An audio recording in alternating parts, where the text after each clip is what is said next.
বেশ অনেকদিন যাবতে আমার প্ল্যানিং ছিল যে সুন্দর কোথাও হলিডেতে যাব, আর আমি একটু চুজি, এজন্য আমার মনে হয় যে আমি হলিডে প্ল্যান করছিলাম অনেক দিন যাবত। সো আমার মনে হচ্ছিল যে এমন কোনো জায়গায় যাব যেখানে গেলে আমার ভীষণ ভালো লাগবে এবং আমি অন্যরকম একটা ভাইব পাবো। যেহেতু আমি ইউরোপ কান্ট্রিতে থাকি, লন্ডনে, সো লন্ডনের বাড়ি ঘরগুলো যেরকম, এখানকার অ্যাটমসফিয়ার, এখানকার জীবনযাত্রা যেরকম, আমি এইখানে মোটামুটি 2 থেকে 2.5 বছর যাবত যেহেতু এখানে থাকছি, সো এই লাইফস্টাইলে আমি একটু বোর্ড ফিল করছিলাম। সো আমার মনে হয়েছিল যে আমার একটু নতুনত্ব দরকার, এমন কোনো দেশে যাওয়া দরকার যেই দেশে আমি এই লন্ডনের বা ইউরোপের ভাইবটা পাবো না, একটু অন্যরকম হবে। এবং এগুলো চিন্তা করতে করতে আমরা বেশ কয়েকজন মিলে তাহলে চিন্তা করলাম যে আমরা কেননা টার্কি যাই। আর টার্কি হচ্ছে একটা ট্যুরিস্ট ডেস্টিনেশন। আমার যেহেতু বেশ কয়েক বছর যাবত ইচ্ছা ছিল যে আমি যদি দেশের বাইরে কোথাও যাওয়ার কোনো সুযোগ পাই, আমি অবশ্যই টার্কি বা ইস্তাম্বুলে যাব। সো এই তো সকাল সকাল আমরা বের হয়েছিলাম এবং টার্কি যেতে যেতে রাত হয়ে গিয়েছিল।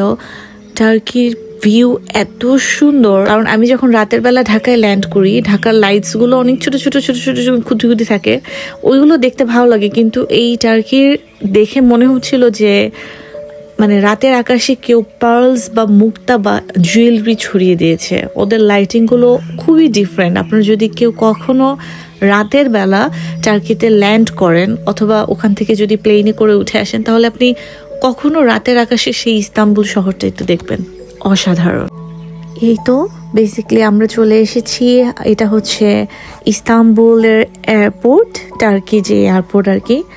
এই এয়ারপোর্টটা এত বেশি বড়, হাঁটতে হাঁটতে আমাদের সবার পা ব্যথা হয়ে যাচ্ছিল এবং আমরা লাগেজ খুঁজে পাচ্ছিলাম না।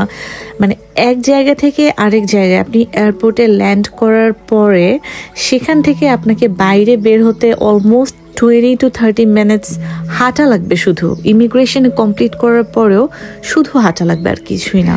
আর এটা হচ্ছে আমাদের হোটেলে যাওয়ার গাড়ি। এয়ারপোর্ট থেকে আমরা একটা গাড়ি বা ট্যাক্সি সার্ভিস বুক করে আমরা সবাই হোটেলে যাচ্ছিলাম। আমরা যেহেতু মানুষ বেশি, সো আমাদের একটা বড় গাড়ি নিতে হয়েছিল। সো এই তো আমরা হোটেলে যাওয়ার পরে সব কিছু রেখে টেখে আমি হোটেলের আরেকটা ব্লগ দিব। আমরা চলে এসেছি ডিনার করতে, যেহেতু রাতের বেলা আমরা এসেছি। সো অলমোস্ট রাত 11টা থেকে 11:30 বাজে আজকে। এখন আমাদের ডিনারের জন্য ম্যাক্সিমাম রেস্টুরেন্টগুলো আসলে অফ। আমরা আমাদের হোটেলের আশেপাশে একটা সুইটেবল প্লেস খুঁজছিলাম যেখানে ডিনার করা যায়।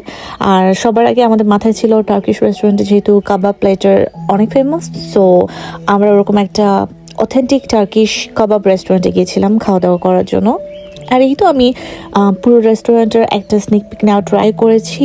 এবং আমরা যেহেতু যেটাই বললাম যে অলমোস্ট 11:30-12টা বেজে যাচ্ছিলো, সো পুরো রেস্টুরেন্ট ফাঁকাই ছিল, তেমন কোনো মানুষ ছিল না। আমরাই ছিলাম লাস্ট কাস্টমার এবং আমরাই খাওয়া দাওয়ার পরে এটা অফ করে দেওয়া হয়েছিল ওই দিনের মতন।